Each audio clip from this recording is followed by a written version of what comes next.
Universal academy சார்பாகவும் வருக வருக என வரவேற்பதில் பெருமகிழ்ச்சி அடைகிறோம். இன்றைய டாபிக்கான நீரிழிவு நோய் பற்றிய கருத்துக்களை கூறுவதற்காக நம்ம ஏஹெச்ஏ மாநில துணைத் தலைவர் மற்றும் யுனிவர்சல் அகாடமியோட பிரின்சிபல் திரு மகேஸ்வர் அவர்களை வரவேற்கலாங்க. அதுக்கு முன்னாடி அவர் தன்னுடைய வாழ்நாள்ல பெரும் பகுதியை மக்கள் நலனுக்காக அக்குபஞ்சர் சிகிச்சையை தொடர்ந்து செஞ்சு வந்துட்டு இருக்காங்க. அது மட்டும் இல்லாம அகாடமிக் ரிலேட்டடா இருந்தாலும் சரி, ட்ரீட்மெண்ட் ரிலேட்டடா இருந்தாலும் சரி, தன்னுடைய இன்வால்மெண்ட் அண்ட் டெடிகேஷனை நம்மளுக்கு பெருமளவு வெளிப்படுத்திட்டு வந்துட்டு இருக்காருங்க. அது மட்டும் இல்லாமங்க நீர்மூலகத்தை பத்தியும் அதனோட செயல்பாடுகளை பற்றியும் பெருமளவு அறிஞ்சு தெரிஞ்சு எளிய முறையில விளக்கக்கூடிய வல்லமை பொருந்திவரும் நம்ம மகேஷ் இருக்காருங்க. அவரை அகாடமி சார்பாகவும், அதாவது ஏஹெச்சி சார்பாகவும் யுனிவர்சல் அகாடமி சார்பாகவும் வருக வருக என வரவேற்கிறோம். சார், ஸ்டேஜ் யுவர்ஸுங்க சார். தேங்க்யூ.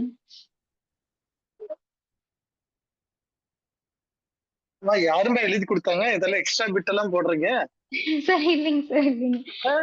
யார் எழுதி கொடுத்தாங்க இந்த பிட் எல்லாம்? புதுசா இருக்குது. வேண்டாம் வேண்டாம், இவ்வளவு பெரிய பிட் எல்லாம் வேண்டாம். எல்லாரும் நம்ம எல்லாம் ஒரே லெவல்ல தான் இருக்கிறோம், ஒன்னும் பெருசா இல்ல. ஓகேமா, இன்னைக்கு என்னங்க சார்? ஸ்டார்ட் பண்ணிக்கலாமாங்க சார்? ஸ்டார்ட் பண்ணிக்கலாம்ப்பா சார். கொஞ்சம் விஷயங்கள் பாலாஜி சார் சொன்னாருங்க. அதுதான், வேண்டாம் வேண்டாம், நார்மலாவே இருப்போம் நம்ம. சரிங்க சார். இது வெளியே இருக்கிறவங்களுக்கு தெரியாதுல்ல, அதுக்காக போன வாரம் கல்லீரல் அட்டெண்ட் பண்ணவர் வந்தாரு இன்னைக்கு பாக்க. சரிங்க சார், சரிங்க. ப்ரேயர் பண்ணிக்கலாம்ப்பா. ஓகேங்க சார், சரி ஸ்டார்ட் பண்ணிக்கலாங்க. உலகெல்லாம் நிறைந்த பரம்பொருளே, பிரபஞ்சமே, மகா சக்தியே, எல்லா உயிரும் நீயே, எல்லா செல்வங்களும் நீயே, வாழ்வும் வளமும் உனது கொடைகள், அன்பும் அரணும் உனது அற்புத படைப்புகள், பசிக்கு உணவாவாய், பருகும் நீராவாய், சுவாசிக்கும் காற்றாவாய், சுகம் தரும் நல் விருந்தாவாய், பிரபஞ்சமே, மகா சக்தியே, உன்னில் பிறந்து உன்னில் வளரும் எங்களை உன்னதமாக்கி அருள் புரிவாய். அனைவருக்கும் வணக்கம். ஓகே, நன்றிப்பா. நம்ம ஸ்டார்ட் பண்ணிக்கலாம். சோ இந்த பகுதி நம்ம ஏற்கனவே நிறைய பகுதியில பேசணும். பட் இது எப்போ பேசினாலும் இது தீராத டாபிக்காவே இருக்கிறதுனால மீண்டும் மீண்டும் நம்ம அது எடுக்கலாம். அப்படிங்கறதுனால அந்த சர்க்கரை நோய், டயபெட்டிஸ் மெலிட்டஸ் அப்படிங்கிறத பத்தி கொஞ்சம் பேசலாம் அப்படின்ட்டு இன்னைக்கு எடுத்திருக்கிறோம். இதுல நம்ம செய்யக்கூடிய விஷயங்கள், செய்ய முடியாத விஷயங்கள், மற்ற மாடர்ன் சயின்ஸை அடாப்ட் பண்ணக்கூடிய தேவைகள், அப்புறம் ஏதாவது ரொம்ப காலமாய் மெடிசன்ல இருந்து வெளியே வரும் பொழுது அவங்களுக்கு ஏற்படக்கூடிய சூழல்கள், அதற்கான தீர்வுகள் அப்படின்ட்டு நம்ம கொஞ்சம் டீட்டெயிலா பேசலாம். முழுக்க இந்த டிஸ்கஷன் ஃபாரமா தான் பிளான் பண்ணியிருக்கிறோம். ஸோ யாராச்சும் இடையில ஏதாச்சும் பேசணும் விருப்பப்பட்டீங்கன்னா தயவு செய்து ஹேண்ட் ரைஸ் பண்ணுங்க. ஒருத்தரே பேசி ஒருத்தர் சொல்றதான் கரெக்ட் அப்படின்ட்டு எல்லாம் கிடையாது. எல்லாருக்கும் தெரிஞ்சதை நம்ம கொஞ்சம் ஷேர் பண்ணிக்கிறோம் அப்படிங்கிற தாட்ல மட்டும்தான் இந்த மீட்டிங் நம்ம ஆர்கனைஸ் பண்ணிருக்கிறோம். இன்னைக்கு அப்படிதான் நம்ம பண்ண போறோம். ஸோ பொதுவாக சர்க்கரை நோய் பற்றி நம்ம பேசும்போது நம்ம கிட்ட 2 விதமான சர்க்கரைகள் உற்பத்தி ஆகும் அப்படின்னு சொல்லி நம்ம சொல்றோம். ஒண்ணு ஆக்டிவ் குளுக்கோஸ், இன்னொன்று பாசிவ் குளுக்கோஸ் அப்படின்னு சொல்லிட்டு, அதாவது உயர்தரமான சர்க்கரை அல்லது உயர்வு இல்லாத சர்க்கரை அப்படின்னு சொல்லலாம். தரமான சர்க்கரை அல்லது தரமற்ற சர்க்கரை அப்படின்னு நம்ம சொல்லலாம் அப்படின்ட்டு நம்ம வகுப்புல பேசியிருக்கோம். புதிதாக வந்த அன்பர்கள் சிலர் இருக்கிறதுனால நம்ம இந்த புது வார்த்தையை பயன்படுத்துறோம், active glucose and inactive glucose அப்படின்னு சொல்லிட்டு. இப்ப பொதுவா ஃபேட்ல நமக்கு 2 ஃபேட் இருக்கு அப்படின்னு சொல்லும் போது எல்லாருமே நம்ம ஏத்துக்கிறோம். அதாவது எல்டிஎல் ஒண்ணு இருக்குது, ஹெச்டிஎல் ஒண்ணு இருக்குது அப்படின்ட்டு. அதை ஃபேட்டுக்காக சொல்லுவாங்க. பட் அது ஃபுல் அப்ரிவேஷன் என்ன சொன்னா low density lipoprotein, high density lipoprotein அப்படிங்கிற வார்த்தையை தான் பயன்படுத்துவாங்க. பட் அந்த புரோட்டீன் அப்படிங்கிற ஒரு கண்டென்ட் தான் டிஸ்பிளே பண்ணுது. அதுல இருந்து ஃபேட் அப்படிங்கிற கண்டென்ட் உற்பத்தி ஆகிறதுனால அது எல்டிஎல் இருந்துச்சுன்னா குவாலிட்டி கம்மியாகும், ஹெச்டிஎல் இருந்தா குவாலிட்டி அதிகமாகவும் சொல்றாங்க. சரிங்களா? அப்ப அது அந்த சயின்ஸ் ஏத்துக்குது. அதாவது மாடர்ன் சயின்ஸ் அந்த பார்ட்ல ரொம்ப தெளிவாகவே இருக்கிறாங்க. அப்போ ஆனா நம்ம கொடுக்குற ஒரே ப்ராடக்ட்ல எப்படி எல்டிஎல் ஹெச்டிஎல் ரெண்டா தெரியுது அப்படி சொன்னா அதுக்கு சில கெமிக்கல் காம்பவுண்ட்ஸ் வேரியேஷன் தெரியும் அப்படிங்கிறாங்க டெஸ்ட் பண்ணி பார்க்கும்போது. அதாவது எல்டிஎலுக்கு ஒரு விதமான காம்பினேஷன்ஸ் இருக்கு, ஹெச்டிஎலுக்கு ஒரு விதமான காம்பினேஷன்ஸ் இருக்கு. ஸோ உங்க உடம்புல வந்து இந்த பர்டிகுலரா பிளட்ல டெஸ்ட் எடுத்து பார்க்கும்போது உங்களோட உடம்புல இதெல்லாம் வித்தியாசமா இருக்கு, அதான் நீங்க வந்து ஃபேட்டை குறைச்சிக்கோங்க அப்படின்னு சொல்லி சொல்றாங்க. பட் இப்ப நம்ம வந்து அந்த மாதிரி வரக்கூடிய நபர்களுக்கு ஃபேட்டை குறைக்கிறதுக்கு பதிலா நம்ம என்ன பண்றோம்னா புரோட்டீனை குறைக்கிறோம். புரோட்டீனை குறைச்சாலே வந்து இந்த எல்டிஎலோட வேல்யூ வந்து இம்ப்ரூவ் ஆயிடுது, அதாவது அதிகமா இருக்கிற வேல்யூ குறைய ஆரம்பிக்குது. அப்போ வந்து நம்ம வந்து புரோட்டீனை கொடுத்து எப்படி வந்து ஃபேட்டை கரெக்ட் பண்றோம் அப்படின்னா, புரோட்டீன் அப்படிங்கிற விஷயம் வந்து உடம்புக்கு ரொம்ப ரொம்ப தேவைதான். பட் எல்லாத்துக்கும் தேவையா அப்படின்னு நம்ம பார்க்கும்போது சிலருக்கு சூழ்நிலைகளை பொறுத்து, அவங்க டைப் ஆஃப் ஒர்க்கை பொறுத்து நம்ம எடுக்கிற புரோட்டீனோட கண்டென்ட் கூட ரொம்ப அதிகமா இருக்கும்போது சிரமங்களும் கூட தான் வருது அப்படிங்கிறது தெரியுது. அதனால என்ன பண்றோம், ஃபார் அன் எக்ஸாம்பிள் யாரெல்லாம் டேபிள் ஒர்க்ல இருக்கிறாங்களோ, அதாவது காலையில போய் உட்காந்தாச்சு அப்படின்னா ஈவினிங் வரைக்கும் கண்டினியூஸா ஒர்க் பண்ணிட்டே இருப்பாங்க. பட் டேபிளை விட்டு அசைய மாட்டாங்க. ஆனா அவங்களுக்கு வந்து மென்டல் ஒர்க் ரொம்ப அதிகமா இருக்கும். ஃபார் அன் எக்ஸாம்பிளுக்கு பேங்க்ல ஒர்க் பண்ணக்கூடிய எம்ப்ளாயிஸ் அல்லது ஆபீசர்ஸ் எடுத்துக்கிட்டா பார்த்தா டேபிள்லயே இருக்கிற மாதிரி தான் இருக்கும். ஆனா ரொம்ப எக்ஸாஸ்ட் ஆயிட்டே இருப்பாங்க. அப்போ வந்து அவங்களுக்கு பிசிக்கல் மூவ்மெண்ட் கிடையாது. ஆனா மென்டல் ஒர்க் அதிகமா இருக்குது. இப்ப இவங்களுக்கெல்லாம் வந்து கொழுப்பு சத்து அதிகமாயிடுச்சு, அதாவது எல்டிஎல் அதிகமாயிடுச்சு சொல்லும்போது நம்ம என்ன சொல்றோம், புரோட்டீனை கொஞ்ச நாளைக்கு நிறுத்தி வச்சு பாருங்க, என்ன நடக்குது பார்க்கலாம் அப்படிங்கும்போது உண்மையாலுமே புரோட்டீனை குறைச்ச உடனே அவங்களோட உடம்புல வந்து கம்ஃபர்டபுள் ஜோனுக்குள்ள வந்துடுறாங்க. அந்த மாதிரி இருக்கிறவங்களுக்கு எல்லாம் பார்த்தா அந்த வயிறு உப்புசமா இருக்குது அப்படிங்கிற கம்ப்ளைண்ட் இருக்குது. அந்த வயிறு உப்புசமான கம்ப்ளைண்ட்டும் ரொம்ப ஃபாஸ்டா கியூர் ஆயிடுது, பியூர்லி புரோட்டீனை கம்மி பண்ணும்போது. அப்போ புரோட்டீன் தப்பா அப்படின்ட்டு உடனே குதிச்சிட வேண்டாம். புரோட்டீன் வேணும்.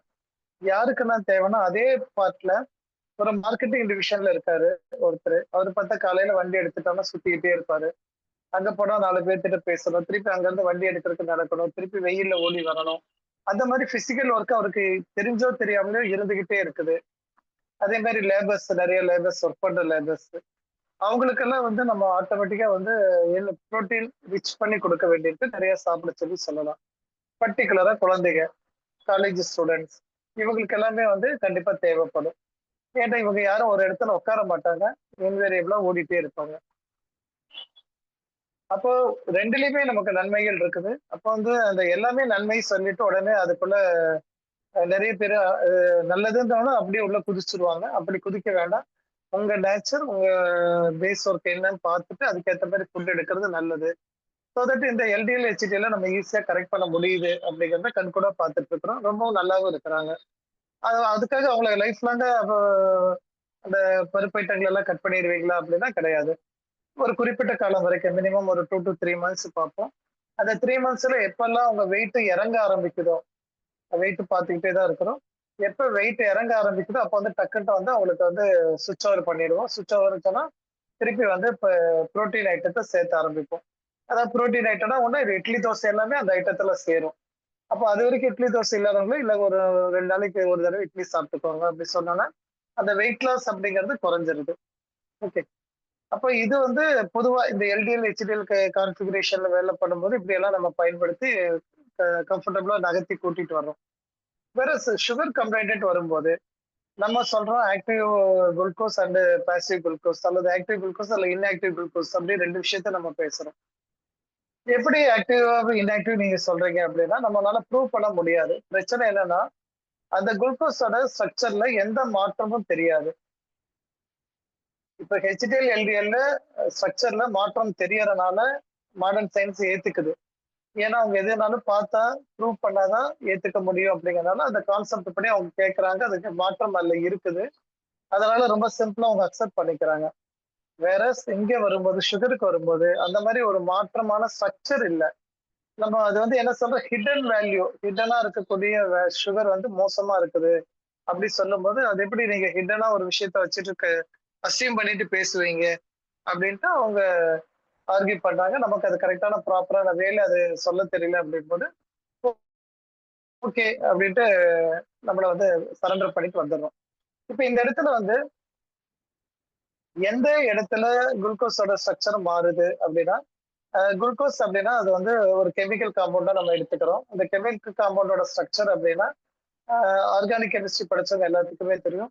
அதோட ஸ்ட்ரக்சர் வந்து C6H12O6 அப்படிங்கிற ஒரு ஃபார்முலாக்குள்ள வச்சிருப்பாங்க. ஓகே. அந்த C6H12O6 அப்படிங்கிறது வந்து குளுக்கோஸோட பேஸ் ஸ்ட்ரக்சர். இப்ப இதுல வந்து ஒரு ஒரு கார்பன் காம்பவுண்டோ ஒரு ஆக்சிஜன் காம்பவுண்டோ கூடியோ குறைஞ்சோ அப்படி இருந்துச்சு வைங்களேன், உடனே அதோட ஃபார்முலா மாறிடும். உடனே அப்ப வந்து என்னன்னா அது ஒரு செக் பண்ணி பார்க்க முடியும். எப்படி ஒரு லேப்ல கொடுத்து பாருங்க இது வேற இது வேறன்னு சொல்லும்போது எல்லாருமே அக்செப்ட் பண்ணிக்குவாங்க. பட் இங்க வந்து நம்ம சொல்லக்கூடிய ஆக்டிவ் அண்ட் இன்ஆக்டிவ் அல்லது ஆக்டிவ் அல்லது பாசிவ் அப்படி சொல்லக்கூடிய ரெண்டுமே எப்படி இருக்கும் சொன்னா ஒரே ஸ்ட்ரக்சர்ல தான் இருக்கும்.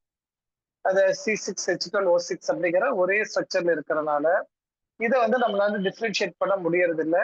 ஆனா அவனோட கேரக்டர் வைஸ்ல உடம்புக்குள்ள என்னென்ன தவறுகள் நடக்குதுங்கிறத நம்மளால சொல்ல முடியும். அப்போ பொதுவா நம்ம எல்லாருமே என்ன பண்றோம், பிளட் டெஸ்ட் தான் எடுத்து பாக்குறாங்க. நம்ம கிட்ட வரக்கூடிய வெல்விஷர்ஸ் வராங்க, ஹெல்த் விஷரா வராங்க அல்லது வெல்விஷரா வராங்க, இல்ல பேஷண்ட் அப்படிங்கிற பேர்ல வராங்க.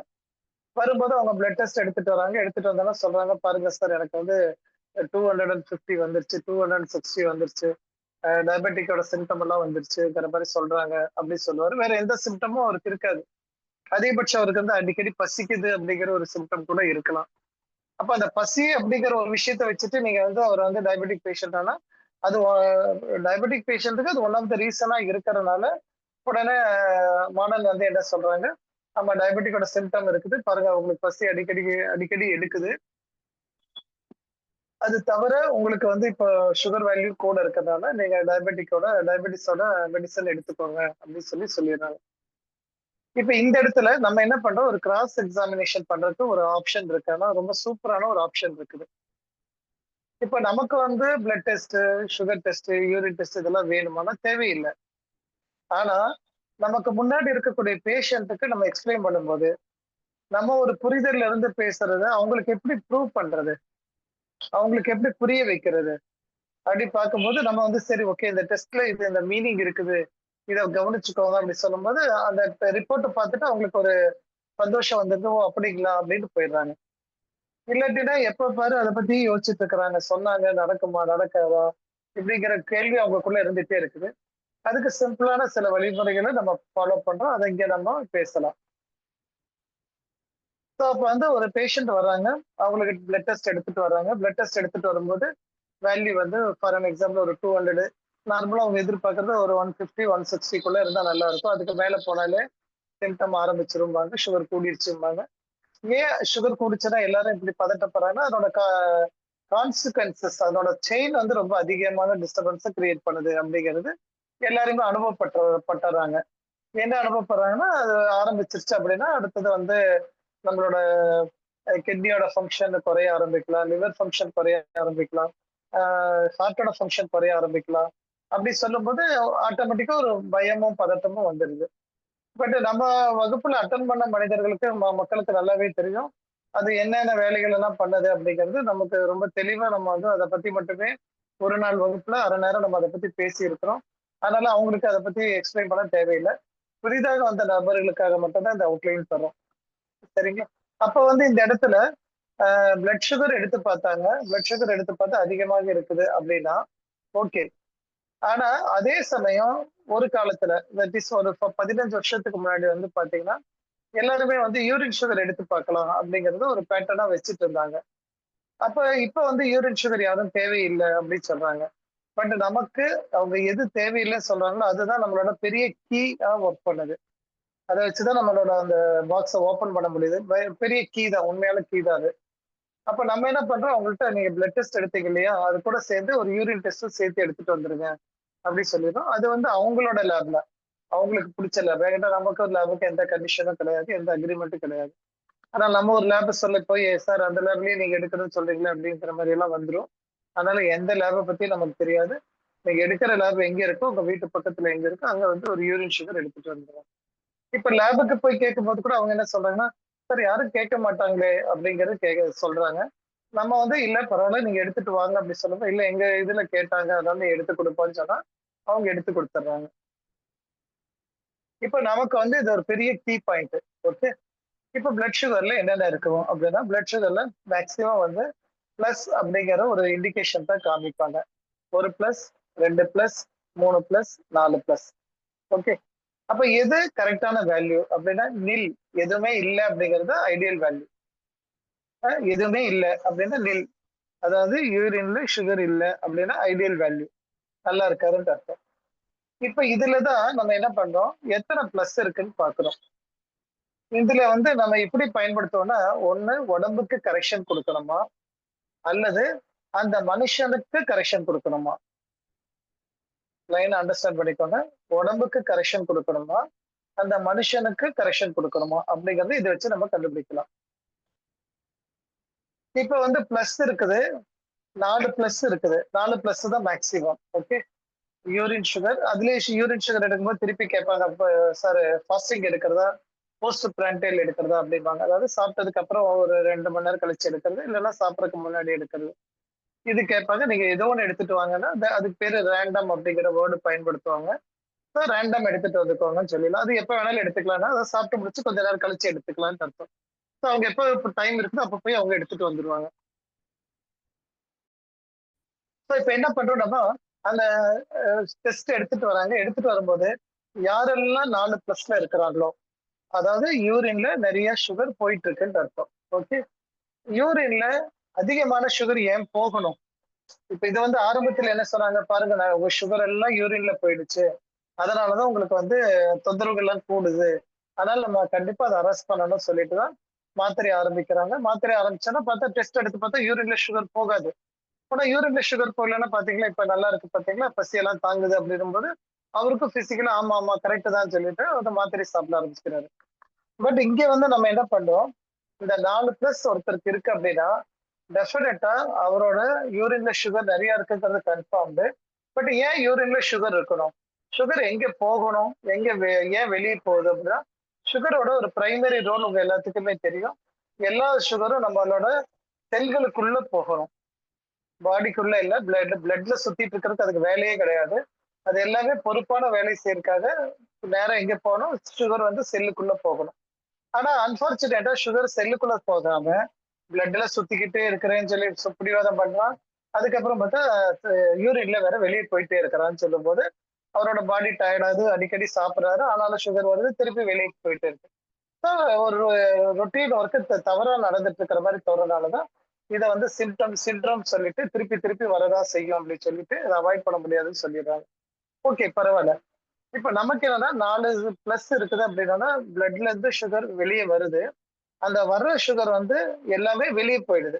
சுகர் பிளட்ல வந்துட்டு வெளியே போயிட்டே இருக்கு. அப்ப வெளியே போயிட்டு இருக்குன்னு சொல்லணும்னா நம்ம வந்து அதை வந்து என்ன சொல்றோம், இன்ஆக்டிவ் சுகர் அல்லது பாசிவ் சுகர் அல்லது தரமற்ற சர்க்கரை அப்படிங்கிற வார்த்தையை நம்ம பயன்படுத்துறோம்.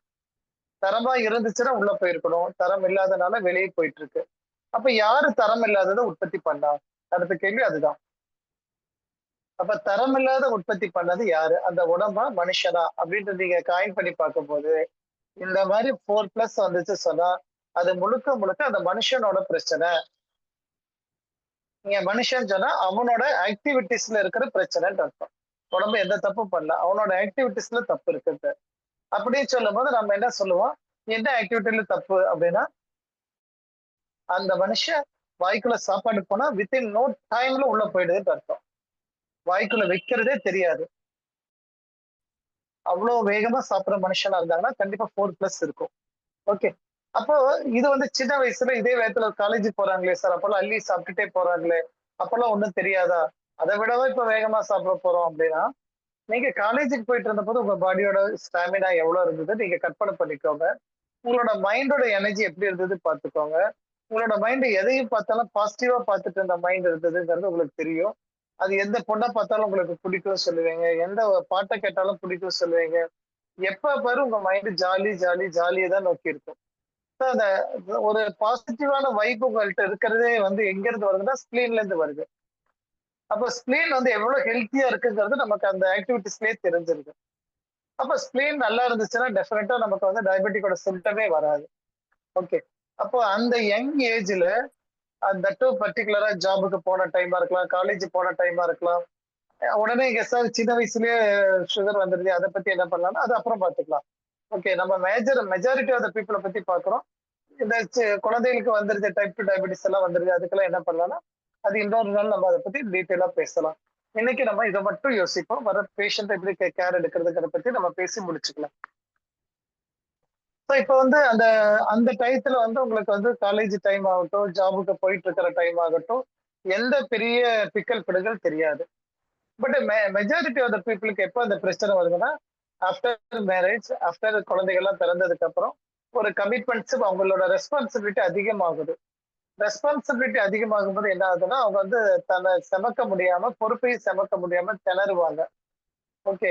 அந்த டயத்துல தான் நம்மளோட சொசைட்டியோட ஸ்டேட்டஸை இம்ப்ரூவ் பண்ணலாம். நான் ஸ்டேட்டஸை இம்ப்ரூவ் பண்ணணும், சொசைட்டிக்காக இம்ப்ரூவ் பண்ணணும்னு சொல்லி நிறைய ஹார்ட் ஒர்க் பண்றது, நிறைய டென்ஷன் ஆயிக்கிறது, நிறைய லோன் எடுத்துக்கிறது, இதெல்லாம் வந்து என்னோட அந்த ஏஜ் குரூப்ல வர ஆரம்பிக்கும்.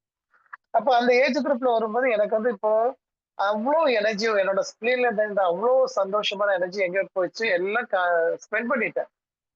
ஓகே, காலி ஆயிடுச்சு. இப்ப காலி ஆனதுக்கு அப்புறம் ஸ்கிரீன்ல சாப்பாடு போட்டாலும் அவர் என்ன பண்றாரு, அவர்னாலே சாப்பிட திணறி சாப்பிட சிரமப்பட்டு அரைக்கிறாரு. அது அரைக்கிறதுனால என்ன ஆகுதுன்னா, ஆட்டோமேட்டிக்கா அதோட அவுட்புட் நம்ம எதிர்பார்க்கிற அவுட்புட் கிடைக்கிறது இல்ல. அதனால அந்த டயத்துல வரக்கூடிய சுகர் வந்து பிளட்ல தான் சுத்திக்கிட்டு இருக்கும், வேற வழி இல்லை. ஏன்டா யாரும் கேட் திறக்கிறதுக்கு ஆளே கிடையாது. கேட் திறந்து செல்லோட கேட்டை திறந்து விட்டாதான் உள்ள போகணும். ஆனா செல்லோட கேட்டை திறக்கிற அந்த மனுஷன் வரவே மாட்டான். ஏன்டா நீ அவ்வளோட ஃபிட் இல்லை அப்படின்னு சொல்லிட்டு உள்ள சேர்த்திக்க மாட்டேன்னு சொல்லும்போது அது பிளட்ல சுத்திக்கிட்டே இருக்காரு. ஸோ பிளட்ல சுத்திட்டு இருந்தா ஆப்வியஸ்லி அது எங்க போக முடியும்னா யூரின்ல தான் போக முடியும். ஏன்டா இவரை இன்ஆக்டிவ் தெரியும், பாசிவ் சுகரா இருக்கிறதுனால ரொம்ப ரிலாக்ஸா வந்து யூரின் வழியா போயிட்டாரு.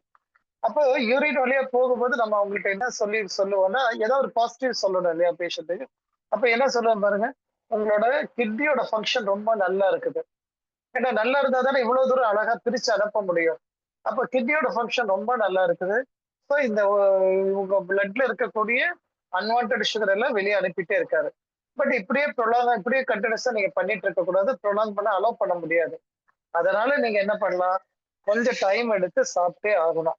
வேற வழியே இல்லை. நெக்ஸ்ட் மந்த் நீங்க டெஸ்ட் பண்ணிட்டே வாங்கன்னு சொல்லி நம்ம கிட்ட அவங்க என்ன பண்ணோம், நம்ம அந்த ரெஸ்பான்சிபிலிட்டி அவங்கள்ட்டே கொடுக்குறோம். செக் பண்ணிட்டு வாங்க பார்க்கலாம் அப்படின்னு. ஸோ நெக்ஸ்ட் டைம் நம்ம கிட்ட வரும்போது அவங்க எல்லாமே பிளட் டெஸ்ட் எடுத்துட்டு யூரின் டெஸ்ட் எடுத்துட்டு வருவாங்க.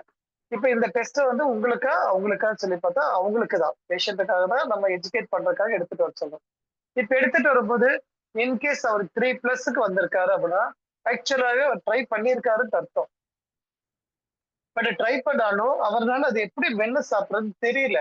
ஆனா ட்ரை பண்ண முயற்சி பண்ணிட்டு இருக்காரு. டு சம் எக்ஸ்டென்ட் பண்ணாருன்னு தெரிஞ்சுக்கலாம். அல்லது 2+ வந்துட்டான்னா பரவாயில்ல, ஒரு 50-50% மேனேஜ் பண்ணிட்டு தான் இருக்காரு, சொன்னதுக்கு அப்புறம் ஆரம்பிச்சுட்டாரு. ஸோ டெஃபினட்டா இவரோடது வந்து நல்லபடியா நம்மளால இவரை கரெக்ட் பண்ணி அனுப்பிட முடியுங்கிற தைரியம் நமக்கு வந்துடும். ஓகே. அதுவே 1+ வந்துட்டானா நம்ம ஒண்ணுமே சொல்ல வேண்டாம். நீங்க இப்போ என்ன பண்ணிட்டு இருக்கிறீங்களோ அதை அப்படியே கண்டினியூ பண்ணுங்கன்னு சொல்லிடலாம். இல்ல நில்லுக்கு உடனே வர முடியாது. அட்லீஸ்ட் 2+ வந்துட்டாலே ரொம்ப பெரிய விஷயமா நம்ம எடுத்துக்கலாம். அந்த ஃபர்ஸ்ட் ஃபேஸ்ல அந்த 1 மந்த் ஆர் 2 மந்த்ஸ் சைக்கிள்ல அப்படி பார்த்துக்கலாம். ஓகே. இல்ல அவர் 3+ தான் வந்திருக்காருன்னா இன்னும் கொஞ்சம் சொல்லணும். மென்னு சாப்பிட்றதா என்ன அப்படிங்கிறத பத்தி கொஞ்சம் எக்ஸ்பிளைன் பண்ணணும். இந்த எண்டுக்கு போய் அந்த எண்டுக்கு போய் கொஞ்சம் ஸ்டூ பண்ணி சாப்பிடுங்க. அப்படி இல்லாட்டி இன்னொரு சிம்பிள் மெத்தட் இருக்குது. வீட்டுல இருக்கும்போது கண்ணை மூடி சாப்பிடுங்க. கண்ணை மூடி சாப்பிட்டீங்கன்னா நல்லா சூ பண்றதை நல்லா அப்சர்வ் பண்ண முடியும்.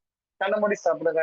அப்படி இல்லை சொன்னா இன்னொரு சிம்பிள் டெக்னிக் இருக்கு, ட்ரை பண்ணி பாருங்க. நீங்களே ட்ரை பண்ணி பார்த்துட்டு கூட நீங்க வந்து பேஷண்ட்டுக்கு சொல்லலாம்.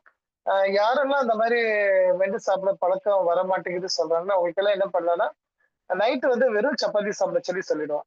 வெறும் சப்பாத்தி, அதுல வந்து சைட் டிஷ் கிடையாது. ஓகே. இதுல வந்து சப்பாத்தி சாப்பிட்டோம்னா பார்த்தா அடுத்த 1 வாரம் 2 வாரம் கழிச்சு வரும்போது, சார் மோஷன் எல்லாம் ரொம்ப நல்லா போகுது சார், ஆச்சா போச்சான்னு சொல்லுவாங்க. ஆனா அவங்க நினைச்சுக்காங்க சப்பாத்தில தான் இந்த வேலையெல்லாம் நடக்குதானே. அப்படியெல்லாம் ஒண்ணும் கிடையாது. இப்ப சாதம் சாப்பிடுனா வெறும் சாதத்தை யாருனாலையும் சாப்பிட முடியாது. ரசம் குழம்பு ஏதோ ஒண்ணு ஊத்தி சாப்பிடணும். ஊத்தி சாப்பிடும்போது அது வலிக்கிட்டு உள்ள போயிடுது. இதே சப்பாத்தி வெறுமனே சாப்பிட குருமா கிடையாது, சைட் டிஷ் கிடையாது. சப்பாத்தி வெறுமனே நீ எவ்வளவு வேணா சாப்பிட்டுக்கணும், எவ்வளவு சாப்பிட முடியும்? இன்னொன்னு, சப்பாத்தி உள்ள போன குத்துமே, சப்பாத்தி மெல்லடுமே. ஸோ அந்த மெல்லுதெல்லாம் என்ன அப்படிங்கிறதுக்கு டெமோ பண்றதுக்கு என்ன பண்ணுவோம், நீங்க அடுத்த 1 வாரம் மட்டும் நைட்டு சப்பாத்தி மட்டும் பிளெயின் சப்பாத்தி சாப்பிட்டுட்டு வாங்க சார் அப்படின்ட்டு அனுப்பிடுவோம். மோஷன் ஃப்ரீயா போக சொல்ல மாட்டோம். சாப்பிட்டுட்டு வாங்க பார்க்கலாம் அப்படின்ட்டோம். அடுத்த வாரம் வரும்போது சொல்லுவாங்க, மோஷன் எப்படி சார் போச்சுன்னா, சார் என்ன சார் எந்திரிச்சோன்னா காலையில குடுகுடுன்ட்டு ஓடுற மாதிரி இருக்கு சார், ரொம்ப ஃப்ரீயா இருந்தது அப்படிப்பாங்க.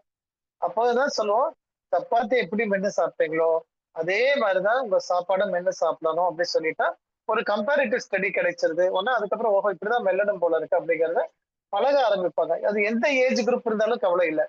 ஏன்னா ஒரு ஏஜ் குரூப் கூட இருக்காங்க, அதனால அவங்களுக்கு இதெல்லாம் சொல்லலாமா வேண்டாமான்னு இல்லை. சிம்பிளா டெமோ பண்ணிட்டு அப்புறம் சாப்பிட வச்சிருக்கேன். ஓகே. அப்ப இது இந்த பிளஸ், அந்த யூரின்ல போயிட்டு இருந்த பிளஸ் அப்படிங்கிற விஷயத்த நம்ம கன்சர்வா குறைச்சிட்டே வரும்போது, அதாவது 4+ இருக்கிறத 1+க்கோ அல்லது நில்லுக்கோ கொண்டு வர வரைக்கும் அந்த மனுஷனோட பொறுப்பு. ஓகே. ஏன்னா மெல்றதுங்கிறது யாரு பண்ண முடியும்? உடம்பு பண்ண முடியாதுல்ல. நீங்க பண்ணணும், இல்ல நான் பண்ணணும். பண்ணாதான் மெல்ல முடியும்.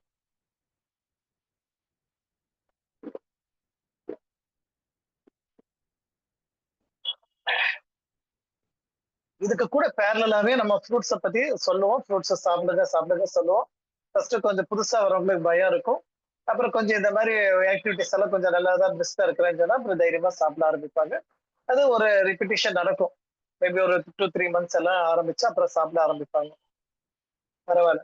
இப்ப அடுத்த ஸ்டேஜ், இது பிகினிங் ஸ்டேஜ். சப்போஸ் ஒருத்தருக்கு பிளட்ல சுகர் நல்லா அதிகமா காமிக்குது, யூரின் சுகர் நில் அப்படின்னா இப்ப உடம்பு என்ன சொல்லுது அப்படின்னா, எடுத்திருக்கிற எல்லா குளுக்கோஸுமே ஆக்டிவான குளுக்கோஸ் தான். இன்ஆக்டிவ் குளுக்கோஸ் அங்க இல்ல.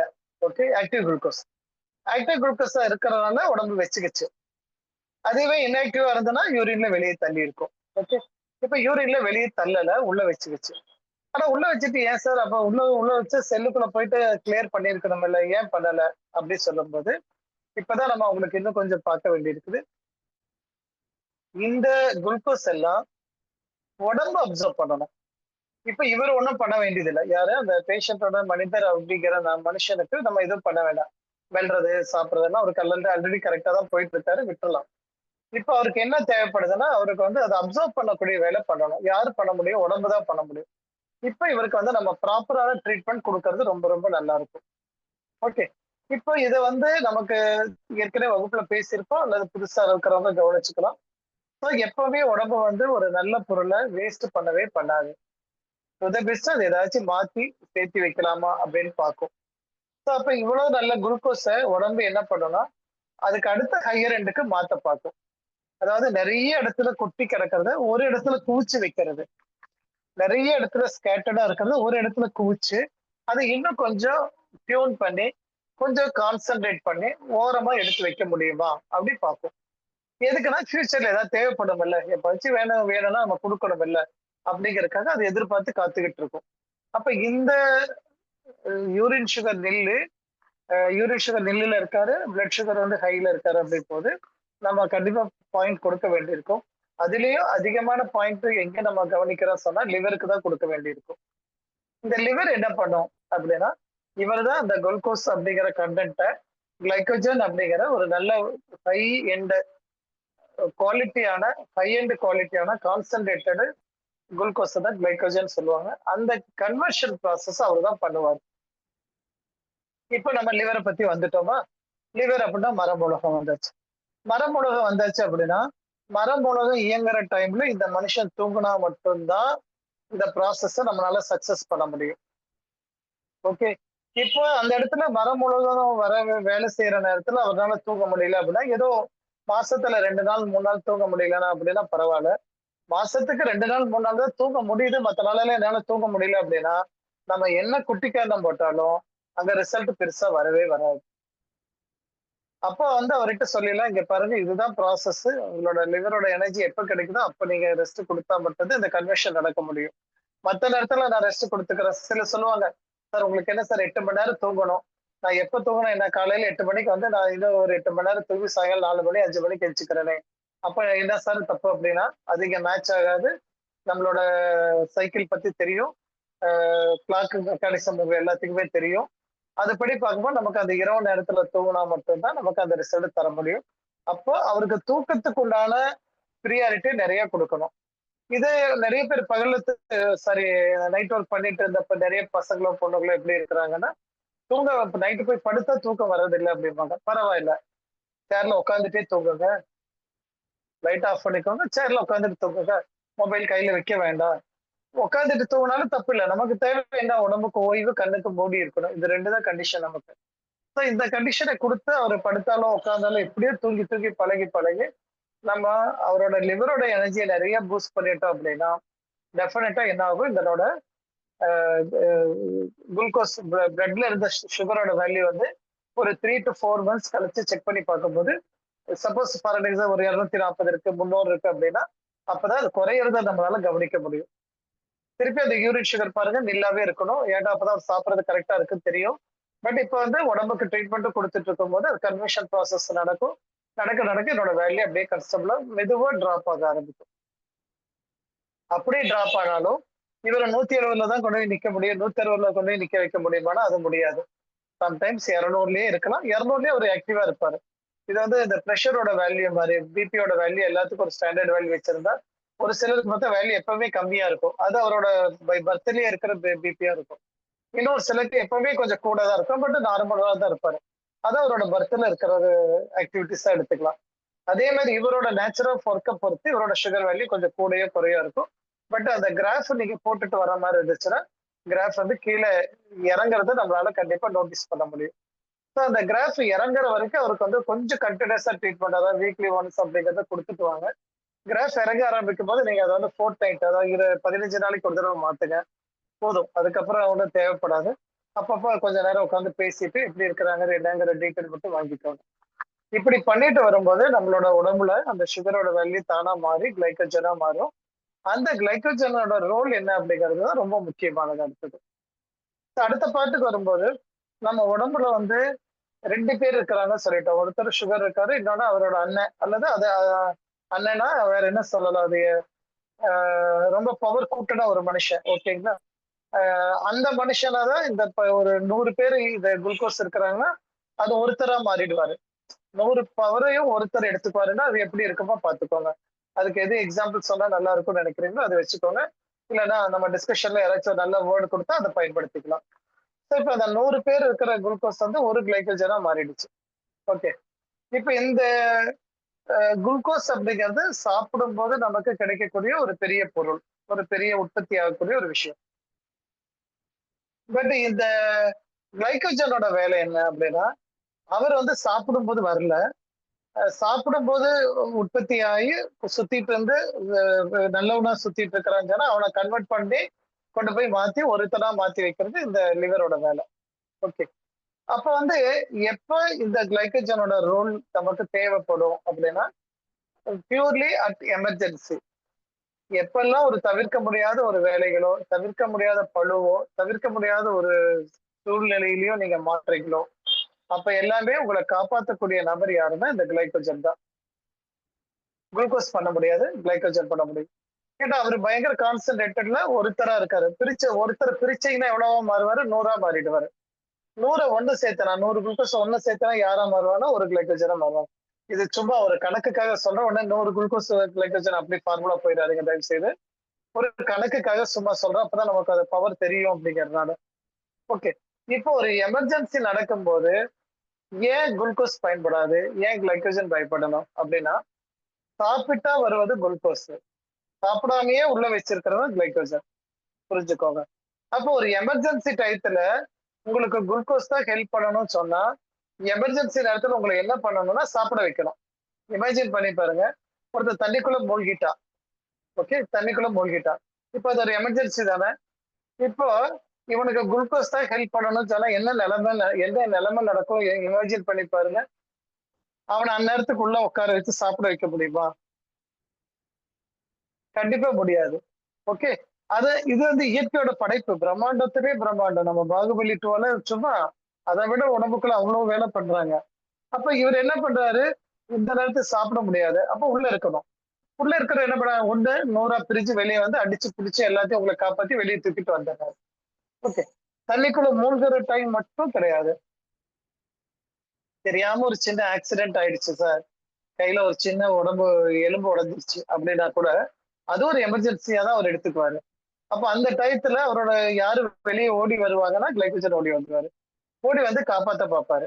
ஓகே, அவர் காப்பாத்த பாக்குற டயத்துல நீங்க பிளட்ல டெஸ்ட் எடுத்தீங்கன்னா அது ஈக்குவல் டு குளுக்கோஸ் தானேனால குளுக்கோஸோட சுகர் வேல்யூல அது சேர்ந்துரும்.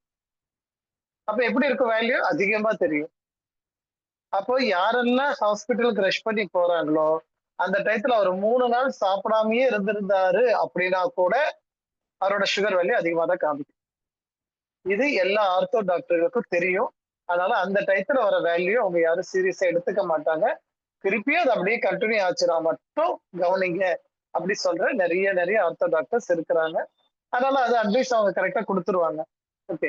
அப்போ இப்போ இமேஜின் பண்ணி பாருங்க, பிரெக்னன்சி டைம் growth, குழந்தையோட growth அதிகமாகணும், அது சீக்கிரமா ரெடி ஆகணும் அப்படின்னா அது என்னவா எடுத்துக்கும், எமர்ஜென்சின்னு எடுத்துக்கும். அப்ப அந்த டயத்துல என்ன ஆகும், சுகர் வேல்யூ கூடும். அப்ப கரெக்டா தானே போயிட்டு இருக்குது. சுகர் வேல்யூ ஏன் கூடுச்சு, கிளைக்கோஜன் வந்துச்சு. ஓகே. அப்போ இது இது வந்து இயற்கையே வந்து இவ்வளவு அழகா ஒரு பேலன்ஸ் பண்ணி இந்த பக்கம் ஏறிச்சுன்னா இந்த பக்கம் தூக்கி விடணும், இந்த பக்கம் தூக்கணும் அந்த பக்கம் இறக்கி விடணும், இப்படி ஒரு பேலன்ஸ் பண்ணி வச்சிருக்கு. அப்ப இது வந்து எங்க இந்த கிளைக்கோஜனை எங்க ஸ்டோர் பண்ணனா அப்படியே நம்ம மசில், நம்மளோட ஸ்கின்னோட மசில்ஸ்குள்ள அப்படியே அப்படியே லேயர்ல அடுக்கி வச்சிருக்கு. இந்த என்ன சொல்லுவாங்க, நம்ம இந்த பாலாடை எப்படி எடுத்து வைக்கிறோம் மேல லேயர் இருக்குல்ல, அந்த மாதிரி நம்ம இன்டர்னல் ஸ்கின் லேயர்ல அதை அப்படியே ஸ்ப்ரெட் பண்ணி வச்சிருக்குது. ஏன் அங்க எல்லாம் ஸ்ப்ரெட் பண்ணி வச்சு, ஆமா நீங்க எங்க அடி வாங்குவோன்னு எனக்கு எப்படி தெரியும்? நீ அடி வாங்கினா நான் மேல இருந்து ஓடி வர வரைக்கும் நீ பொறுமையா உன்னை பார்த்துட்டு இருக்க முடியுமா? உன்னோட பிரச்சனை பெரிய பிரச்சனை ஆயிடுமே. அதனால நான் பக்கத்துல இருந்த டக்குன்னு உனக்கு கொடுத்துடலாம் இல்ல அப்படின்னு சொல்லி அங்கங்க ஃபுல்லா பாடி ஃபுல்லா ஸ்ப்ரெட் பண்ணி வச்சிருப்பாங்க. இது ஒரே பிரச்சனைனாலதான் டயபெட்டிக் பேஷண்ட்டுக்கு காலில் புண்ணு வந்துச்சுன்னா சரியாகாதது காரணமும் இதுதான். ஆனா அவங்களோட சுகர் வேல்யூ கரெக்டா இருக்கும், அது வித்தின் நார்ம்ஸ்குள்ள கூட இருக்கலாம். ஆனா சுகர் புண்ணு சரியாகாது. ஏன் புண்ணு சரியாகாது அப்படின்னா குளுக்கோஸ்னால புண்ணை சரிப்படுத்த முடியாது. கிளைக்கோஜன் வந்தா மட்டும்தான் இவர் சரியாகும். அப்போ இந்த இடத்துல அவருக்கு ஏன் சரி பண்றதுக்கு என்ன பண்ணணும் அப்படின்னா குளுக்கோஸ் எல்லாம் கிளைக்கோஜனா கன்வெர்ட் ஆகணும். அப்ப குளுக்கோஸ் எப்போ கிளைக்கோஜனா கன்வெர்ட் ஆகும், ஆக்டிவ் குளுக்கோஸா இருந்தா கிளைக்கோஜனா கன்வெர்ட் ஆகும். ஆக்டிவ் குளுக்கோஸ் எப்போ சரியாகும், நீ நல்லா மென்னு சாப்பிட்டா வரணும். இல்லாட்டி ஒரு ஸ்பிளீன் ரொம்ப மலர்ச்சியா இருந்தது, சந்தோஷமா இருந்தது, எதை பத்தி கவலையில போகலாம் அப்படின்ட்டு இருக்காரு வைங்கள, அவருக்கு நல்லா இருக்கும் ஸ்பிளீன். அதாவது சொல்லுவாங்க பாருங்க, வீட்டுல சும்மா உட்கார்ந்துட்டு இருக்காரு, எதை பத்தி கவலைப்படாம இருக்காரு, அவருக்கெல்லாம் எந்த நோயும் வரலன்னா அவருக்கே வரப்போகுது. அவர்தான் ரொம்ப ஹெல்த்தியான மனசுல இருக்காருல்ல. நீங்க தான் உலகத்தை 1000 வருஷம் ரூல் பண்ணணும்னு ஆசைப்பட்டுட்டு இருக்கிறீங்கல்ல. அப்போ அந்த ஹெல்த், சந்தோஷம் அப்படிங்கிறது எல்லாமே அவங்க எங்க இருந்து ஆரம்பிக்கணும், ஸ்பிளீன்ல இருந்து ஆரம்பிக்கும். ஓகே. அப்ப வந்து இந்த இடத்துல நமக்கு அந்த கிளைக்கோஜனை அதிகப்படுத்துறது எவ்வளவுக்கு எவ்வளவு முக்கியம் அப்படின்னு தெரிஞ்சிச்சுன்னா நம்ம ட்ரீட்மெண்ட் குளுக்கோஸ் ஆக்டிவா இருக்கதான் கவனிச்சுட்டு கிளீனா விட்டுட்டு மண்ணீரல்ல விட்டுட்டு கல்லீரலுக்கு உண்டான பாயிண்ட்ஸ் நம்ம கொடுத்துட்டு வந்தா டெஃபினட்டா ஒரு மார்னிங், ஒரு ஃபைன் மார்னிங், தட் மேபி ஒரு 3 to 6 months எல்லாம் ஆயிடுது. அதுக்கப்புறம் அது கொஞ்சம் கொஞ்சமா குறையும். சம்டைம்ஸ் சம்டைம்ஸ் அண்டர்லைன் பண்ணிக்கோங்க, சம்டைம்ஸ் இது எல்லாம் நம்ம பிளான் பண்ணி பண்ணினாலும் சிலருக்கு வந்து வேல்யூ குறைய வைக்க முடியவே மாட்டேங்குது. அப்ப வந்து அது வந்து அவங்க மைண்ட் ரிலேட்டடா இருக்கலாம், அல்லது வேற ஏதாச்சும் அவங்க பாடி வந்து அதை சப்போர்ட் பண்ணாம இருக்கலாம். நம்ம சொல்றோம் எல்லாத்தையும் மனசுல இருக்கிறதெல்லாம் தூக்கி போட்டு நிம்மதியா இருங்க அப்படி சொன்னா கூட அவங்க வந்து அவ்வளவு சீக்கிரம் வந்து அதை விட்டுட்டு வர பழகிட்டாங்க. ஒரு 40-50 வருஷம் பழகின பழக்கத்தை வந்து உங்கள்கிட்ட வந்து பேசுற ஒரு 2 நாள் அல்ல 2 வாரம் 2 மாசத்துக்குள்ள மாத்திக்க முடியுமானா கண்டிப்பா முடியாது. அப்போ வந்து அந்த டயத்துல வந்து நம்ம எதிர்பார்க்கிறோம் இந்த குளுக்கோஸ் எல்லாமே நல்லபடியா மாறி கிளைக்கோஜனா மாறிட்டா நல்லா இருக்கும் நம்ம ஆசைப்படுறோம். பட் அன்பார்ச்சுனேட்டா அவங்களால வர முடியல அப்படின்னா நம்ம என்ன சொல்றோம், சொல்லி சொல்லி பாக்குறோம், அவங்க ஆக்டிவிட்டிஸ் அவங்க பேசுற ஸ்டைல் எல்லாமே கவனிக்கிறோம். ஒரு மாதிரி பட்டும் படாம ஒரு விரக்தி அல்லது என்னடா ஒரு எக்ஸ்ட்ரீமா பேசுறாங்க அப்படிங்கும்போது சரி ஓகே நீங்க கொஞ்ச நாளைக்கு வந்து இதுல அலோபதி சயின்ஸ்ல போயிட்டு நீங்க டேப்லெட்டோ இன்சுலினோ ஏதோ உங்களுக்கு பிடிச்ச மாதிரி எடுத்துக்கோங்க அப்படின்னு சொல்லி அட்வைஸ் பண்ணி அனுப்பிடுவோம். ஆனா அதுலயே திருப்பி சொல்லுவோம், ஆனா எக்காரணத்துக்கு கூட பழங்களை எடுத்துடாதீங்க அப்படின்னு நம்ம சொல்லும் போது என்ன பண்றாங்க, அங்க போயிட்டு அட்வைஸ் எல்லாம் கேட்டுக்கிறாங்க, மெடிசன் எடுத்துக்கிறாங்க, சம்டைம்ஸ் தேவைப்பட்ட இன்சுலினும் எடுத்துக்கிறாங்க. எடுத்துட்டு வந்துட்டு நம்மகிட்ட வந்து சார் என்ன பண்ணலாம்னு கேட்பாங்க. சரி கொஞ்ச நாளைக்கு நீங்க அதை எடுத்துக்கோங்க, ஆனா பணம் கொடுத்துட்டே வாங்க அப்படின்னு சொல்றோம். இப்ப இதுக்கு பின்னாடி என்ன ரகசியம் இருக்குது நமக்கு அப்படின்னா நம்ம ரகசியம் எல்லாம் ஒண்ணும் கிடையாது. அந்த குளுக்கோஸ் உற்பத்தி ஆகிற இடத்துல நம்ம பழங்கள் நிறைய சாப்பிடறதுனால பழத்துக்கு வந்து இயற்கையாவே வந்து ஜீரண சக்தி குறைவா இருந்தா போதும் அப்படிங்கறதுனால அதுல இருந்து வர குளுக்கோஸ் எல்லாமே வந்து ஆக்டிவ் குளுக்கோஸா தான் வரும். அப்ப ஆக்டிவ் குளுக்கோஸா வரும்போது என்ன ஆகுதுன்னா, அந்த ஆக்டிவ் குளுக்கோஸ் இவங்க போடக்கூடிய இன்சுலின் இன்ஜெக்ஷன்னாலேயோ அல்லது போடக்கூடிய டேப்லெட்னாலேயோ, இப்ப நிறைய டேப்லெட்ஸ் நிறைய நிறைய காம்பவுண்ட் டிசைன் வந்துச்சு. ஃபர்ஸ்ட் மெட்ஃபார்மின் அப்படிங்கிற ஒரு டேப்லெட்டை பத்தி தான் எல்லாரும் பேசுவாங்க. இப்ப மாடர்ன் சயின்ஸ்ல ஏகப்பட்ட காம்பவுண்ட் மிக்ஸ் பண்ணி வேற ரொம்ப ரொம்ப ரொம்ப ரொம்ப மெடிக்கல் சிஸ்டம் நிறைய வந்துருச்சு. ஓகே. அப்படி வரும்போது அதெல்லாம் என்ன பண்ணும்னா இந்த கேட்டை வந்து உடைச்சு விடும். செல்லு கேட்டை திறந்து விடுறவர் வந்து நம்ம இன்சுலினா இருப்பாரு. இவங்கெல்லாம் என்ன பண்ணுவாங்கன்னா கேட்டை உடைச்சு விட்டுருவாங்க. கேட்டை உடைச்சு விடும்போது என்னன்னா இந்த குளுக்கோஸ் எல்லாம் உள்ள போயிடும் செல்லுக்கு. அப்படி இந்த செல்லுக்குள்ள குளுக்கோஸ் உள்ள போயிடுச்சு இல்லையா? அப்படி உள்ள போனோன்னா என்ன ஆகும்? அந்த ஆர்கன் வேலை செய்ய ஆரம்பிக்கும். கரெக்ட்டுங்களா? ஒவ்வொரு செல்லும் ஆர்கன் வந்தா அந்த செல் ஆக்டிவா இருந்தா தான் ஆர்கன் ஆக்டிவா இருக்கும். இப்போ இந்த பிளட்ல இருந்த குளுக்கோஸ் முழுக்க முழுக்க செல்லுக்குள்ள போக ஆரம்பிக்குது. அப்படி போகும்போது லிவர்ங்கிற செல்லுக்கும் போகும். அப்ப லிவர்ங்கிற செல் என்ன ஆகும்? ஆக்டிவா வேலை செய்ய ஆரம்பிக்கும் போது ஒரு ஃபைன் மார்னிங் மேபி ஒரு 6 மந்த்ஸ்க்கு இல்ல 3 மந்த்ஸ்க்கு அப்புறம் பாத்தீங்கன்னா லிவரோட ஃபங்க்ஷன் நல்லா இம்ப்ரூவ் ஆயிடுச்சு சொன்னா ஆட்டோமேட்டிக்கா அவர் வந்து இந்த கன்வர்ஷன் ப்ராசஸ் அழகா பண்ணி ஸ்டோர் பண்ணி உங்க உடம்புல எல்லா பக்கமும் சேர்த்து வைப்பாரு. அப்படி சேர்த்து வைக்கிறது எப்படி கண்டுபிடிக்கலாம் சொன்னா கண்டுபிடிக்கலாம் அப்படின்னு பாத்தீங்கன்னா அவங்க முகத்துல ஒரு தேஜஸ் வரும். முகம் வந்து பிரைட் ஆகும் நல்லாவே.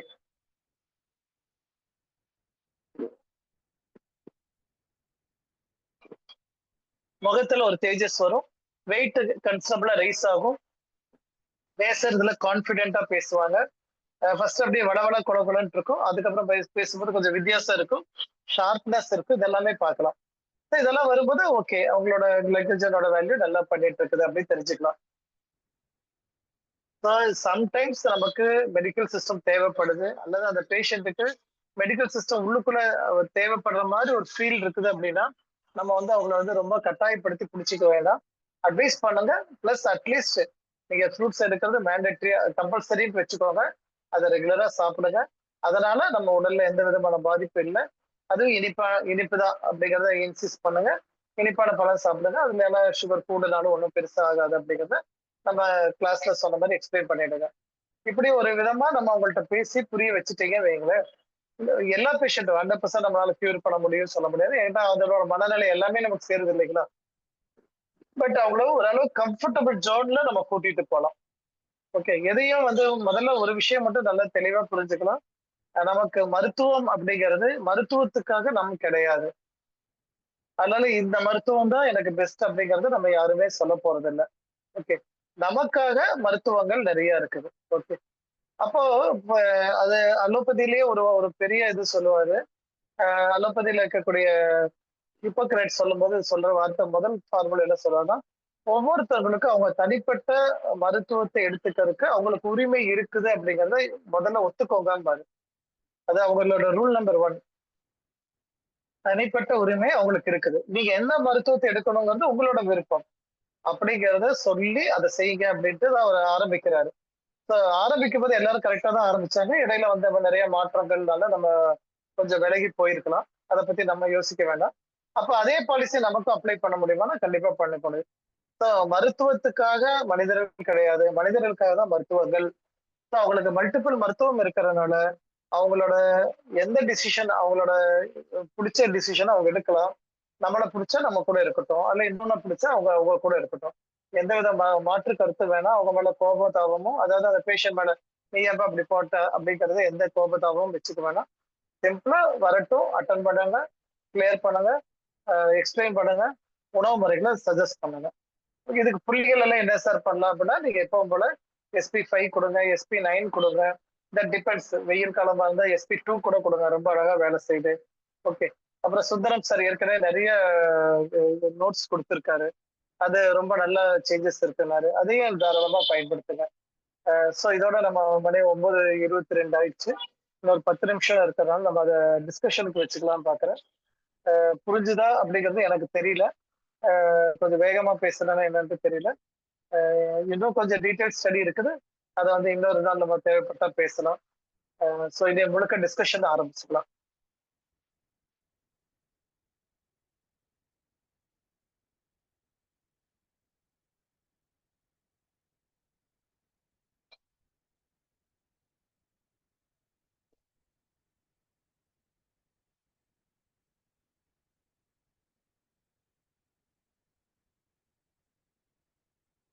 சார் யாரும் hand rice பண்ணலைங்க.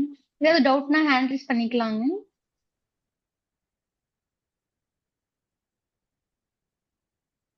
Subramaniya sir hand rice பண்ணியிருக்காரு. அவர் அன்மியூட் பண்ணிட்டு பேசுங்க சார். சார் வணக்கம் சார். கீழர் அனைவருக்கும் சொல்லுங்க வணக்கம் சார். இப்போ இந்த கால்ல வந்து சொத்தை, பெருவிரல் நகத்துல சொத்தை வருது இல்லைங்களா, அது நீரிழிவு சம்பந்தப்பட்டதுங்களா? இல்ல, நீரிழிவு நாளையில அது ஒரு ஃபங்கஸ் சொல்லுவாங்க. பட் நார்மலா உங்களுக்கு கால்ல வலது காலா இடது காலான்னு பாத்துக்கோங்க. வலது கால்ல இருந்துச்சு இடது சொன்னா கால்ல பெருவிரல்ல வருது சார். ரெண்டுமே உங்களுக்கு சொல்லிடுறேன். கீழரா இருக்கிறதுனால ரெண்டுமே நோட் பண்ணிக்கோங்க. வலது கால்ல இருந்துச்சு சொன்னா அது வந்து லிவரை கரெக்ட் பண்ணணும்னு அர்த்தம். இடது காலில் தான் காமிக்குது சொன்னா ஸ்பிளீனை கரெக்ட் பண்ணணும்னு அர்த்தம். ஸோ ஸ்பிளீனுக்கு உண்டான புள்ளி கொடுத்துட்டு வாங்க. ஃபங்கஸ் அப்படிங்கிறதுனால வந்து ஈரப்பதம் அதிகமாக இருக்கிறது அடையாளம் காமிக்குது. அப்படி இருக்கிறதுனால நீங்க SP2 கொடுங்க இடது காலா இருந்துச்சுன்னா. வலது காலா இருந்தா லிவர் 2 கொடுத்துட்டு வாங்க. அந்த நகை வந்து பின்பக்கம் நகை கண்ணு இடத்துல நகமே இல்லாம மூவாயி வருதுங்க ஐயா. இல்ல, அது இதனாலும் சரி, அது வந்து உங்களுக்கு ஒரு காலுக்கு அடியில, அதாவது நகத்துக்குள்ள ஒரு மாதிரி ஏதோ ஒரு மாதிரி வளர்ச்சி இல்லை. ஏதோ தொந்தரவு பண்ணுது அப்படின்னா இந்த மெத்தட் எடுத்துக்கோங்க போதும். ஓகே, ட்ரை பண்ணி பார்ப்போம் சார். ஓகே, நன்றிங்க sir Sumalatha ma'am hand rice பண்ணிருக்காங்க சார், அவங்க பேசுங்க. சுமலதா மேம் கொடுக்குவோம். அன்மியூட் பண்ணி பேசிக்கலாம். Okay ma'am. சார் வணக்கங்க சார். சார் இந்த குதிகால் வலி வர்றதுக்கு காரணம் என்னங்க சார்? என்னோட பேஷண்ட் ஒருத்தவங்க, அதாவது நடந்தாலாம் வலி இருக்க மாட்டேங்குதாமா, நின்னா மட்டும் வலி இருக்குது, அப்படியே இந்த உணர்ச்சியே இல்லாத மாதிரி ஆயிருது அப்படிங்கிறாங்க. அதுக்கப்புறம் நடந்தா அப்புறம் செட்டில் ஆயிருது. அது கண்டினியூஸா ஒரு 10 நிமிஷம் நின்னா கூட இந்த மாதிரி வலி வருதுன்னு சொல்றாங்க. இது எதனாலங்க சார்? இல்ல, குதிங்கால் வலி அப்படின் போது நம்ம நார்மலா வந்து UB60ங்கிற புள்ளி பயன்படுத்திக்கோங்க. காரணம் ஃபர்ஸ்ட் புரிஞ்சுக்கோங்க. UB60ங்கிறது நெருப்பு சார்ந்த புள்ளி, நீர்ல இருக்கிற நெருப்பு புள்ளி. பொதுவாக வந்து எந்த இடத்துலயும் வந்து ஒரு வெப்பம் ஒரு அதிகமா தங்கிடுச்சு சொன்னா, வெப்பத்துல 2 குவாலிட்டி இருக்கும். நல்ல வெப்பம், கெட்ட வெப்பம். ஓகே, நல்ல வெப்பம் வந்து நல்ல வளர்ச்சி கொடுக்கும், கெட்ட வெப்பம் தேவையில்லாத வளர்ச்சிகளை கொடுக்கும். அதனோட ஒரு பகுதி தான் கேன்சர் அப்படிங்கிற பகுதியும் அதுலதான் சேரும். ஓகே, இப்ப வந்து உங்களுக்கு ஒரு வளர்ச்சி வந்து பாத்தீங்கன்னா அந்த குதிகாலுடைய கீழ்ப்பகுதியில ஒரு குருத்தெலும்பு வளர்ற மாதிரி ஒரு சிம்டம் இருக்கும். அந்த மாதிரி இருக்கிறவங்களுக்கு இந்த வலி ரொம்ப அதிகமா இருக்கும். அப்போ வந்து நமக்கு வந்து அந்த வெப்பத்தை அழிச்சிட்டீங்க சொன்னீங்கன்னா நீங்க வந்து அந்த வலியில இருந்து வெளியே கூட்டிட்டு வந்துடலாம். அப்போ ஆரம்ப நிலையில உங்களுக்கு UB60ங்கிற புள்ளியை கொடுத்துருங்க. அதுக்கப்புறம் UB66 கரெக்ட், UB66 அதுக்கப்புறம் கொடுத்துட்டு வாங்க.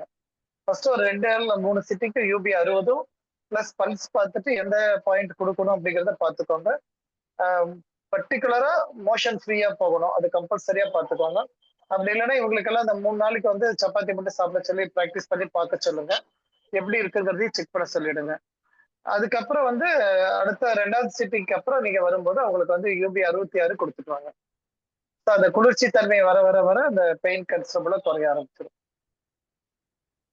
Okay sir. Okay, okay, thank you sir. Thank you.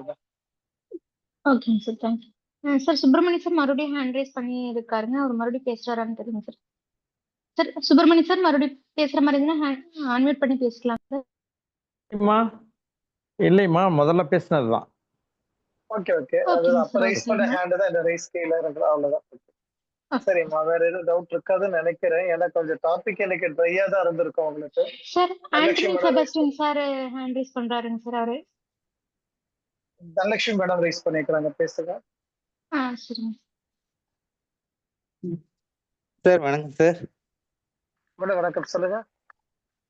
Sir, நான் செந்தில் பேசுறேன் சார். சொல்லுங்க சார், சொல்லுங்க. சார், சுகர் வந்து 360 350 அது மாதிரி ஏதாவது சார் கிட்டத்தட்ட ஒரு 4-5 வருஷமாக இருக்குது. அது urine sugar sir? Liver test பண்ணா எல்லாமே கரெக்டா இருக்குங்க sir. Urine sugar? Urine sugar வந்து செக் பண்ணலிங்க சார், கடைசியா அது பார்க்கணும். அத மட்டும் பாருங்க, பார்த்துட்டு சொல்லுங்க சார், சொல்லுங்க, நீங்க சொல்லுங்க. இந்த 3 மணி ஆனா ரெகுலராகவே தூக்கம் கலைஞ்சிடுது சார். 3 மணிலேருந்து 5 மணி வரைக்கும் எனக்கு தூக்கம் வராது.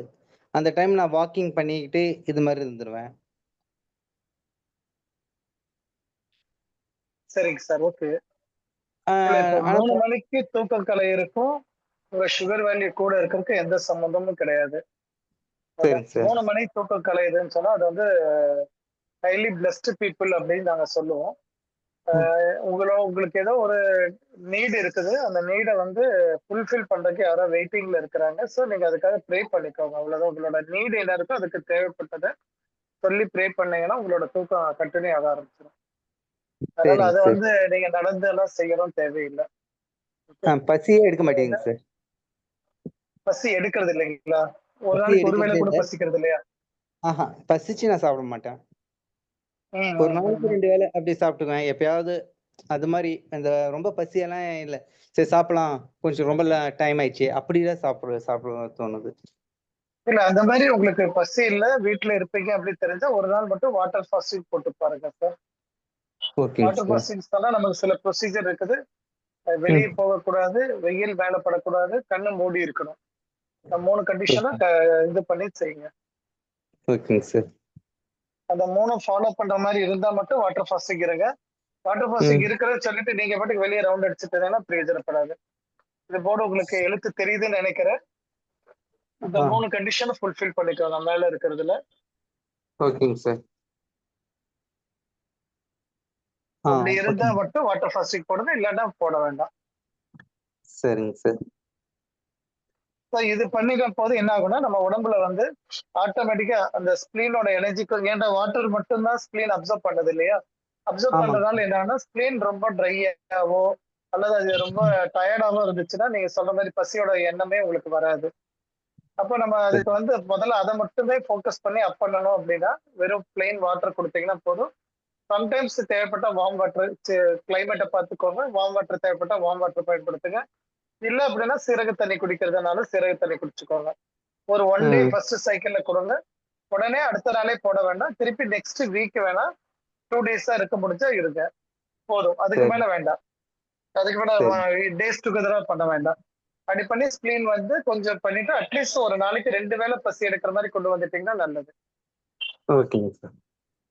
சரிங்க சார். அப்படி இல்லைன்னா நீங்க எனக்கு யூரின் சுகர் எடுத்துட்டு ஒரு தடவை கூப்பிடுங்க சார்.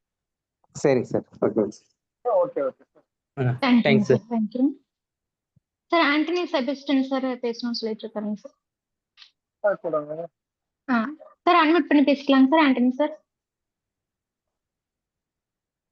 சார், இந்த உடல் சூடு அதிகமாகிறதுக்கும் சுகருக்கும், டயபெட்டிஸ்க்கும், சுகர் லெவல் கூடுறதுக்கும் சம்பந்தம் இருக்குதா? சார் உடல் சூடு அதிகமாகும் போது சுகர் அதிகமாகுமா? ஏன்னா நான் வெயில்ல போயிட்டு வரும்போது என்னோட சுகர் லெவல் வந்து கூடுனது மாதிரி இருக்குது. அதே மாதிரி ஒர்க் அவுட் பண்றது, ஜஸ்ட் வாக்கிங் போறோம் அப்படின்னா அந்த சுகர் லெவல் குறையுமா? இல்ல, நார்மலா வந்து உங்களுக்கு ஒர்க் அவுட் பண்ணும் போதுல இருந்து கொஞ்சம் சுகர் வேல்யூ கொஞ்சம் கூட தான் செய்யும் சார். கூட தான் செய்யும். ஏன்னா அது எல்லாமே வந்து வால்யூம் ஆஃப் ஒர்க் அதிகமாக கூட வால்யூம் ஆஃப் ஒர்க் கூட பண்ணும்போதே வந்து உங்களை காப்பாத்துறதுக்காக அந்த கிளைக்கோஜன் வந்து கொஞ்சம் மைல்டா அப்படி வெளியே வந்துருச்சுன்னா சுகர் வேல்யூ கூடிரும். நீங்க ஈவன் ஒரு சின்ன எக்ஸாம்பிள் கூட டெஸ்ட் பண்ணி பார்க்கலாம். நீங்க ஒரு 1 டே வந்து ஃபுல்லாவே ஃபாஸ்டிங் போட்டுட்டீங்க அப்படின்னா அன்னைக்கு ஃபுல் டே நீங்க வந்து சுகர் ப்ராசஸே எடுக்கல, சுகருக்கு உண்டான எந்த விதமான ஃபுட்டும் எடுக்காம இருக்கிறீங்க, வெறும் பிளெயின் வாட்டர்லயே இருந்துட்டீங்க அப்படின்னா கூட அடுத்த நாள் காலையில நீங்க கொஞ்சம் ஃபாஸ்டா ஒர்க் பண்ணிட்டு போயிட்டு உடனே டெஸ்ட் பண்ணி பார்த்தீங்கன்னா சுகர் வேல்யூ நல்லா கூடி இருக்கும். அப்ப வந்து ஒரு விதத்துல நமக்கு ஒரு சொல்லுங்க சார்.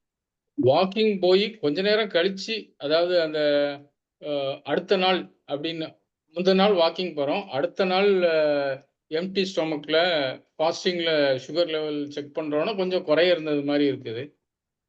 இல்ல, நான் என்ன சொல்றேன்னா நம்ம இந்த வாக்கிங்னால சுகர் கூடுதா இல்லையா அப்படின்னு நீங்க பார்க்கணும். அப்படின்னா ஒரு நாள் ஃபாஸ்டிங் போடுறோம், ஒரு நாள் ஃபாஸ்டிங் போடும்போது எனக்கு சுகர் கொடுக்குற வேலையே கிடையாது, அப்ப என்னோட உடம்புல சுகர் இருக்காது.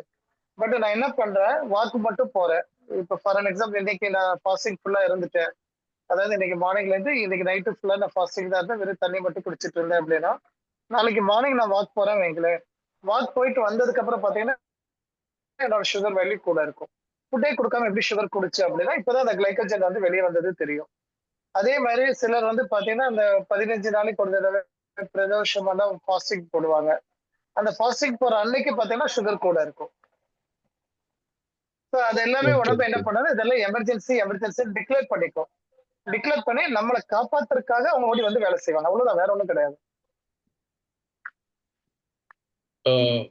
வெயில்ல போயிட்டு வரதுனால சுகர் கூடுறது சான்சஸ் இருக்கா?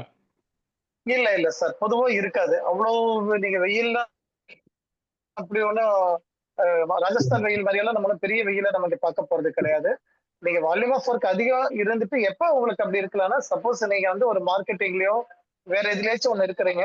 ஃபார் எனக்கு எக்ஸாம்பிள் உங்களை சொல்ல நான் என்ன சார்? போவேன்ல சார், சைட்டுக்கு போவேன்ல ஒர்க்குக்கு. இல்ல பொதுவா சொல்றேன். நான் என்னன்னா என்ன ஓ இதுக்குள்ள ஏதோ உங்க காசு மேட்சா தான் பாத்துக்கோங்க. ஃபார் சரி எக்ஸாம்பிள் சரி. வந்து ஒருத்தர் மார்க்கெட்டிங் டிவிஷன்ல இருக்காரு. அவர் போய் செக் வாங்கிட்டு வரணும். ஓகேங்களா? செக் வாங்கிட்டு வந்து சரி இன்னைக்கு ஈவினிங்குள்ள கலெக்ஷன் போடணும். இது ஒரு அசைன்மெண்டா வச்சுக்கோங்களேன். இப்ப அவர் வந்து அங்க சரி. நம்பிட்டு போறாரு. போனோம்னா செக் வாங்கிட்டு வந்து போட்டலாம் அப்படின்னு நினைச்சிட்டு போறாரு வைங்களேன்.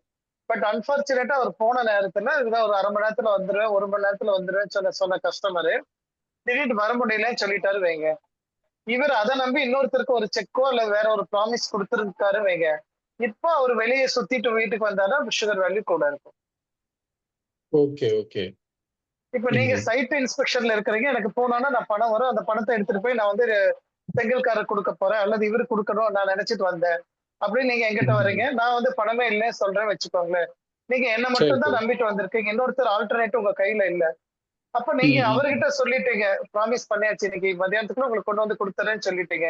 அப்படியும் போது இப்ப நீங்க வெயில சுத்தினாலும் உள்ள உட்காந்து போன் கால்ல பேசிட்டு இருந்தாலும் உங்களை செக் பண்ணி பார்த்தா சுகர் கூட இருக்கும். Okay okay. அதாவது சார் பாடி அதனால நேச்சர் இருக்குல்ல சார். இப்போ எனக்கு பாத்தீங்கன்னா சொல்லுங்க சார். பித்த உடம்புன்னா பித்த உடம்பு அப்படிங்கிற மாதிரி. அதாவது என்னோட பாடி நேச்சர் வந்து எப்பவுமே சூடான உடம்பா இருக்குது. சில பேருக்கு வந்து வாதம் கபம் அந்த மாதிரி சொல்றாங்க.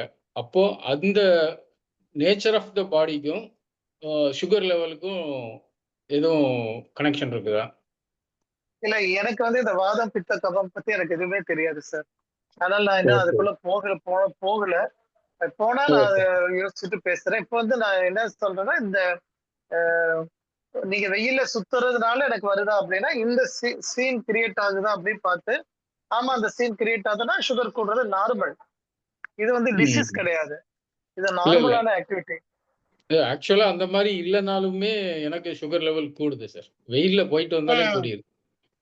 ஓகே, வெயில போயிட்டு வந்து கூடுது. உங்களுக்கு வேற என்ன இன்கன்வீனியன்ட் பண்ணுது? சுகர் கூடி இருக்கு. ஓகே, வேற என்ன இன்கன்வீனியன்ட் பண்ணுது? யூரின் அடிக்கடி போயிட்டு இருக்குங்களா? டயர்ட் ஆயிடுது.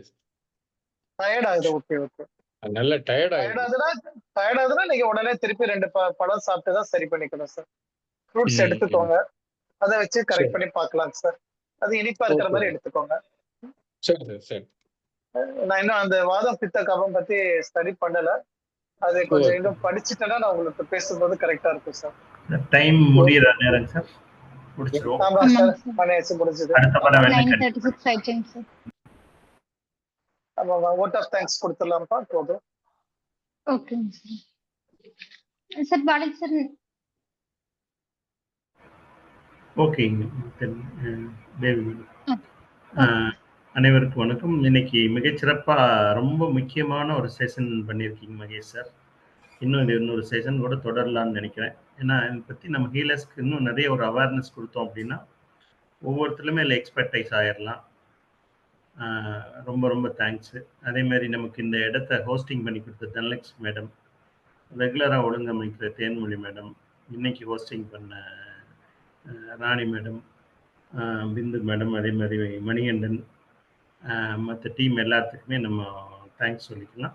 Thank you all. அடுத்த மீட்டிங்கில் இன்னொரு நாள் சந்திக்கலாம். Thank you all. தேங்க்யூங்க sir. Thank you all. Thank you sir. Thank you sir. Thank you sir.